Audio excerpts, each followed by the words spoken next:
Patrick Jagou, Sentier d'auteur, la Jagou d'émission littéraire produite en partenariat avec la Société des auteurs savoyards. Aujourd'hui, j'ai le plaisir d'accueillir Gérard Glatt. Gérard Glatt, où êtes-vous né? Êtes-vous savoyard? Je ne suis pas savoyard, mais savoyard de cœur, sans aucun doute. Je suis né tout simplement à Montgeron, tout à côté de Paris. Gérard Glatt, vous écrivez. À part écrire, que faites-vous dans la vie? Dans la vie, je ne fais qu'écrire, parce que, retraité, ancien conseil juridique, compte tenu de mon âge, pas de problème, je ne fais vraiment qu'écrire. Gérard, dans quelles circonstances avez-vous commencé à écrire? J'ai commencé à écrire, j'avais 7 ans. Et dans ma vie, finalement, à travers beaucoup d'occupations, je n'ai fait que penser à ça. Écrire. Gérard Glatt, est-ce que vous voulez bien nous parler de cet ouvrage intitulé « Gaillan, père et fils » ? Oui, je veux bien vous en parler, puisque vous me demandez ça si gentiment. Gaillan, père et fils,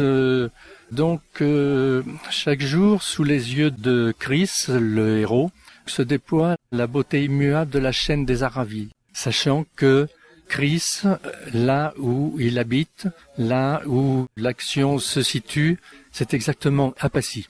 Et donc, un matin qu'il observe ces montagnes qui sont juste en face, il les observe à la longue vue, il a la vision d'un corps qui est suspendu à la fenêtre de sa lanche lorsque l'on monte sur la pointe percée qui est le sommet le plus élevé des Aravis.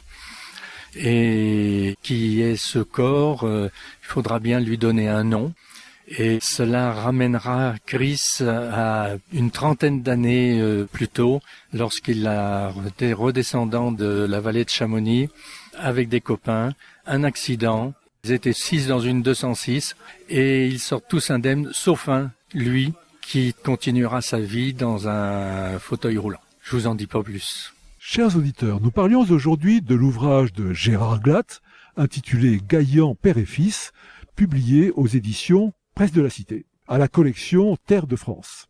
Gérard Glatt, je vous remercie. Voilà, Sentier d'auteur, c'est fini pour aujourd'hui. Arvi les amis, et à la semaine prochaine si ça vous dit. Je vous remercie.